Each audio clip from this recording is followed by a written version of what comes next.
who are exhibiting silver jewelry. They are designers, actually. Both are architects. I would like to introduce Janusz Meyer. Janusz, tell us about your background. Where did you learn this art?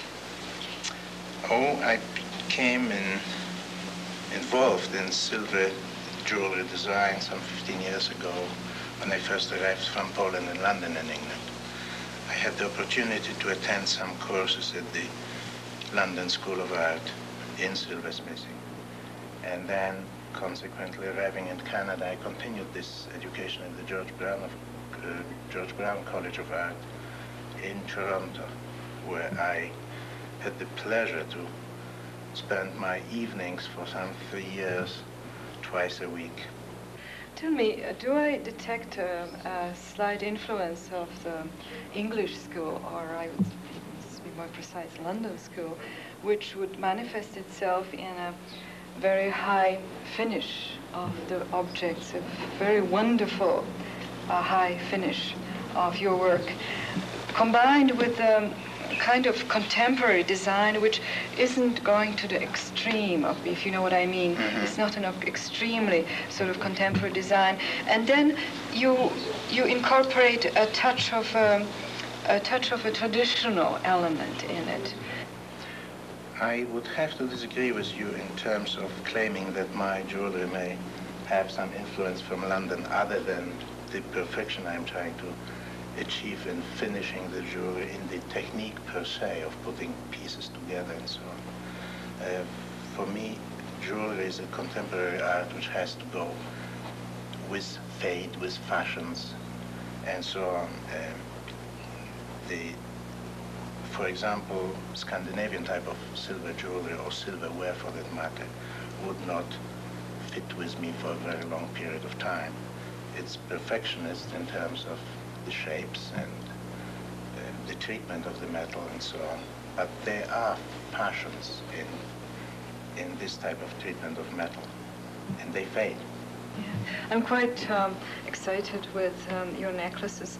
I think the wonderful pieces. We all are women are experts in, great experts in judging this work. I think these necklaces are very fascinating to wear.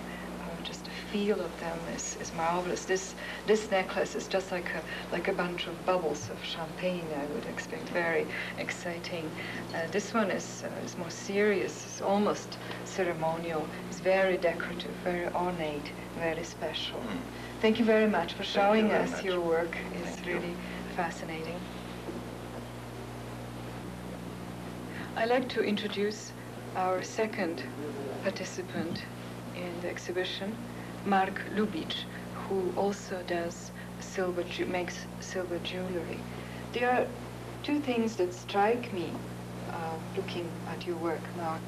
One of them is the use of gemstones, precious stones. You use them, even two different stones in one piece. And I can understand that you are involved in cutting them. Could you tell us about this angle of your activity? Yes, I'm making jewelry and also cutting stones, faceting and stones like this malachite. And this is kind of a possibility for me to cut a stone and the shape of the stone which will follow my design.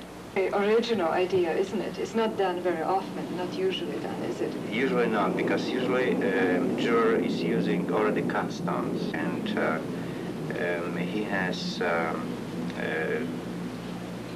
it's not he has to just follow the already cut stones and to incorporate them in a jewelry.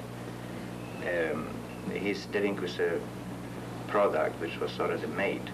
But in my case, I can cut any shape of stone, any form I need in my design. So it is very creative, in other words. I'm also interested, where do you get inspiration for your design? Because your design is very drawn, these are masculine rings, they are very unusual. Can you explain how do you get your inspiration being for the design of the pieces? Being an architect by profession, this is what I am trying to get in a piece of jewelry. It's a three-dimensional appearance of the jewelry. It's not a flat. Everything has the depth and the total form. And maybe because I'm an architect, they're very simple and kind of cubic almost. We are in the studio of two artists, Andrew and Jolanta Subda, who contributed 6 tapestries to our exhibition. They both are trained architects and designers.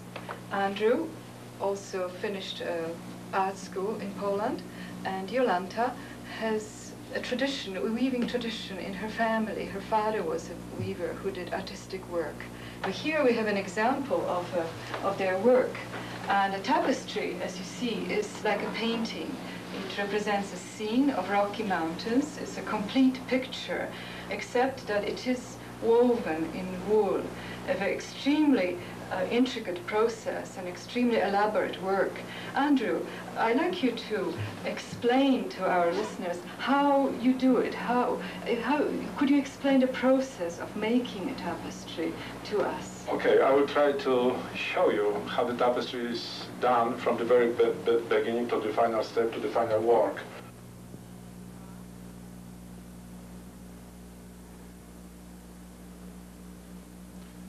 Here we have few examples of our drawings. As you can see, each of the drawings is completely different. The first one is a black and white. There is only a few ideas how to divide the space, how to divide the working surface. There are a few numbers here to have orientation. Which game of color, which group of color will be where. So really there isn't much relationship with the final product. I mean, there's a big difference between the sketch and the final product. That's a long way. Here you can see some exactly colors. The colors here are not the same quality as the colors on the tapestry.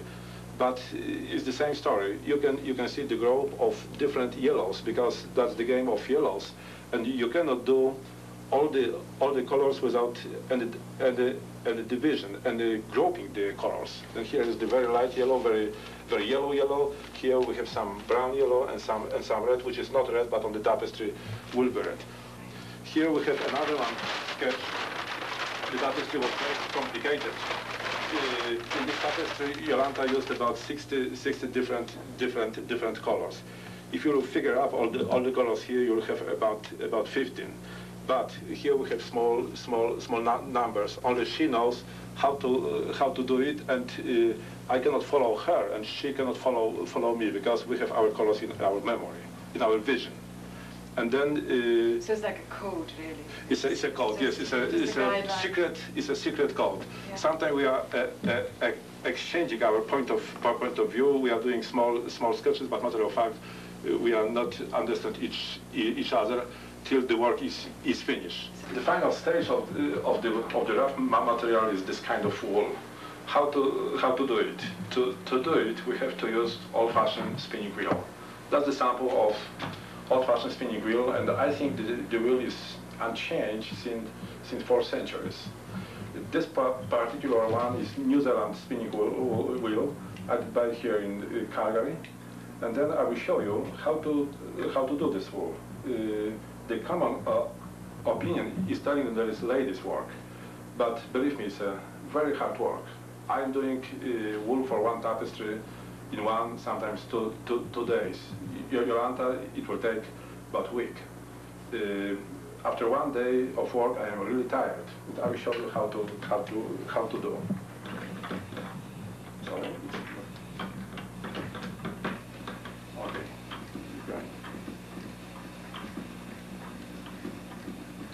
Then we are changing the material, the ropes of Alberta wool, into really wool. And on one such a shuttle, we can make about 40 meters of wool, And then for each tapestry we need about 2 kilometers of wool. You can figure out pretty soon how many such shuttles we should do for one tapestry. After finishing each shuttle, we are re-rolling it for such schemes like that one. We are tying it with some kind of string here. And then the next stage is dyeing. Here we have some yellow, some red, some brown, some different kind of browns, some violet, green, etc. I cannot tell you how many kinds of blues we have here, but I guess it's about 20, 25, even more. After we did about 22 tapestries, our stock of reminds of colors, I can figure for about 250 different colors, because we are dyeing wool for particular purpose. I was talking to many people, and they were thinking that we are using very expensive loom. Loom for tapestry, the average cost is about $4,000 to $5,000. At this simple frame, you can do the same quality of work. In my feeling, even better. All the cost of the frame is about $15 plus a few hours of work. Our frame is flexible. That means I can move this upper part up or lower. We have here a few holes in the frame to do some adjustment. Then we can move this left part further or nearer for the same purpose. To reinforce such a frame is to do the work with cotton string. As you can see, the tension of the string is very high. I cannot tell if there is like a racket to play tennis, but I think it's not much lower. That's the first mystery of tapestry, to have work with very high tension. Next stage is to have some supporting tools to exchange the warp. The warp. I mean, if you are going one direction, you have warp like that. If you are going back, we are using a special magic stick. How the stick is working? As you can see on the sticks, we have many strings, and the string is attached to each second line of warp. Then we are pulling the stick back, and the strings are taking off the lower part of the warp, and then the warp is going forward. Then we are ready for going with wool to second direction. For this size of tapestry, tapestry needs, in my feeling, about additional 100 hours of work. And the work is done, and the tapestry is finished. Then the tapestry needs some finishing. We are attaching it to the frames. Sometimes we are doing ironing, and the work is finished. I have a last question for you, Jolanta. How do you maintain the tapestries? Can you wash them? Yes, but only dry cleaning. And after this kind of cleaning, the tapestry for sure will be like before. No one of colors will be changed. They don't change. Yes. Well, thank you very much, Andrew and Jolanta, for talking to us and explaining the process. I would like to introduce Lika Mir-Skarżyńska, a weaver who contributed to our show a dozen tapestries. I have her biography here in front of me, and it says that Lika studied universal theatrical art in Poland, art history, and she graduated from the university in Warsaw. She was an actress. She worked on stage, and she created and directed her own theater show. She also designed and handcrafted her own puppets, costumes, and stage decor. Finally, she chose tapestry weaving as her most impulsive means of self-expression. Lika, would you like to tell us how you arrived at tapestry weaving, how you started? How did you say? I do my own theater. I make my own puppets and also my decors. Because my theater was very, very special. and whole decoration was on the stage like a big tapestry.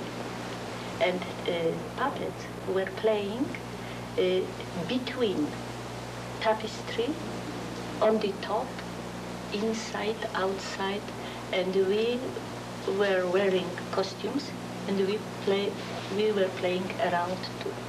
But this theater was very, very special. I think that I told everything what I should to tell in my theater, and afterwards I wanted something else, and I started to do tapestry. This is a vertical loom made of a simple frame supporting two beams, the warp beam at top and a cloth beam at bottom. These beams regulate the tension of the warp. There are two treadles operated by the feet of the weaver, which alternate the shafts. The shaft is another frame, horizontal in this instance, with a system of heddles. Heddles are simply loops placed around warp threads which control the way of movement. When the foot of the weaver moves one shaft, the threads separate, forming a shed, and the weft thread can be placed in between.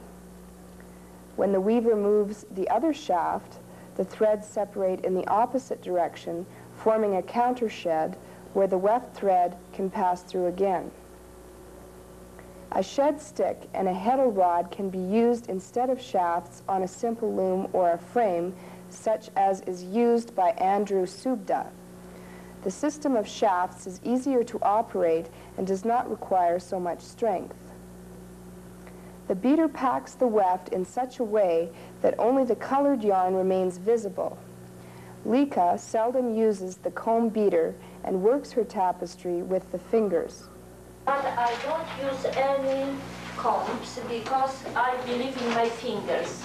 I have much better feeling in my own fingers than... The cartoon is placed in close proximity of the work area. The composition is indicated in bold outlines. Color is added as the work progresses. Sometimes unusually heavy yarn enters the composition to enrich the texture. Sometimes I take what I want to change tension. Oh, you change the in tension my... of the... Yes, that's right. Sometimes I took 3 or 4 yards like that. Yes. You see, in this way. Different way. I can do like this way and this way. You see? And afterwards, you see? You finish it at the back. Yes. You see? I finish in the back, and afterwards I come to the same thread like I began with.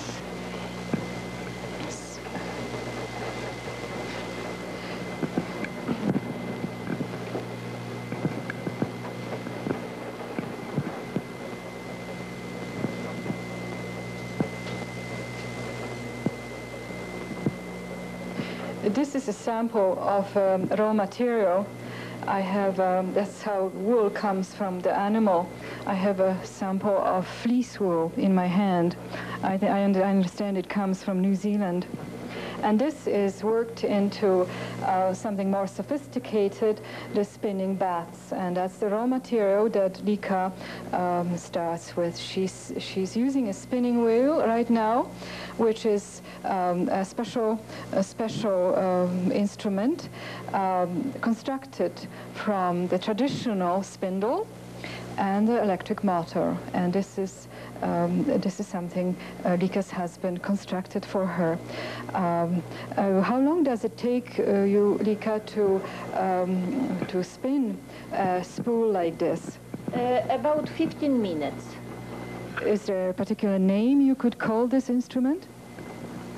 Yes, I think so. Is Indian head spinning wheel. We have different kind of wool. This is very beautiful green color, and for us it's the most important to get as much as possible shade of wool. You have variety of shades, in other words, great variety of shades, do you? You see how many of them, if you can see it. look. And it's very, because as painter paints his painting, we have to paint by wool, and we have to get as much as possible colors.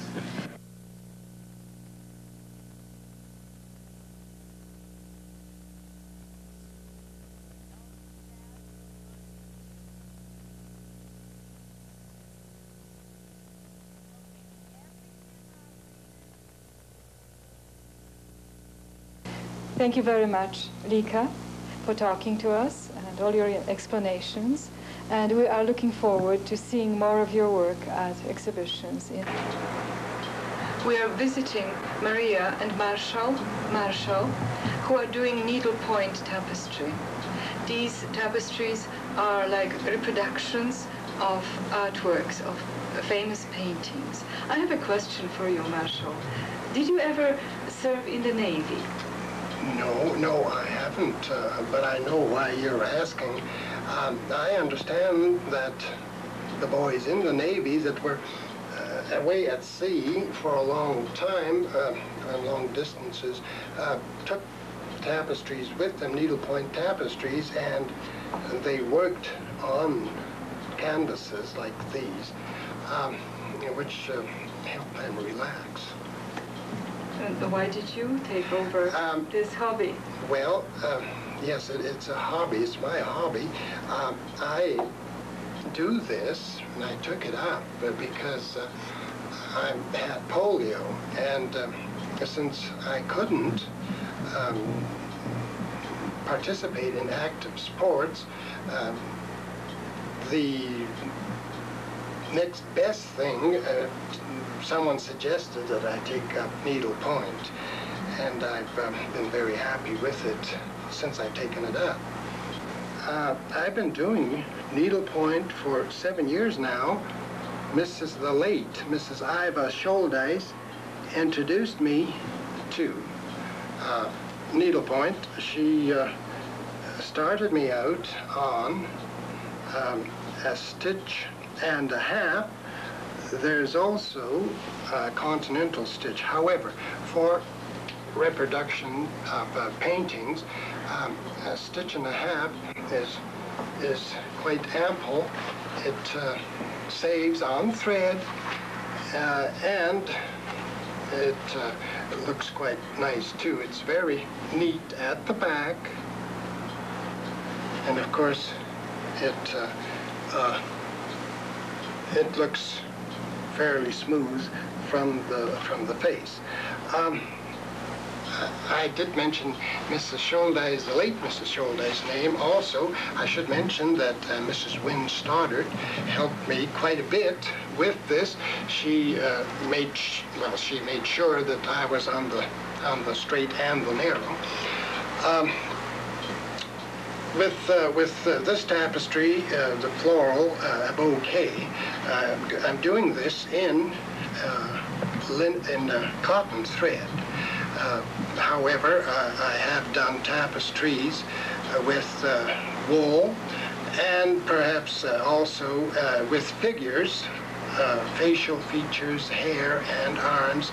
I have used a 3-strand cotton thread petty point stitch.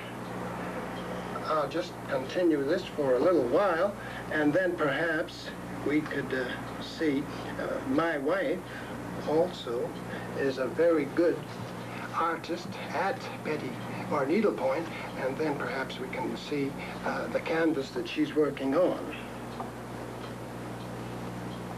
I might add also that Maria can do her canvas in about a month and a half, while I'm not that fortunate. I enjoy my work a lot more, and it takes me a lot longer, about 7 to 8 months. Lately, though, I've been working full-time on this, so I should be able to perhaps do this in this canvas. Perhaps I can do it in about 4 months, but I wouldn't like to promise. Now, Maria has worked on and off on this. It's a moonlit scene, a castle on a hill, and she's perhaps done about half a month's work on it, and then I would say in another half a month, 15 days, she'll probably have it finished if she works every day. However, with spring coming, there will probably be other things to do. Well, this is a finished piece, a woolen tapestry, absolutely wonderful in color and very rich in texture. This is reproducing a flower piece by an Austrian artist of early 19th century. Now, how do you feel, Marshall, when you attempt to reproduce those old masters like Renoir, paintings by Renoir or Degas? Do you feel you become part of it? Yes, I feel that I become part of it, and it a part of me as we progress towards completion. One wants to do the best and keep its original form as much as possible. Thank you very much, Maria and Marshall. It was a great pleasure, and I really admire your wonderful work.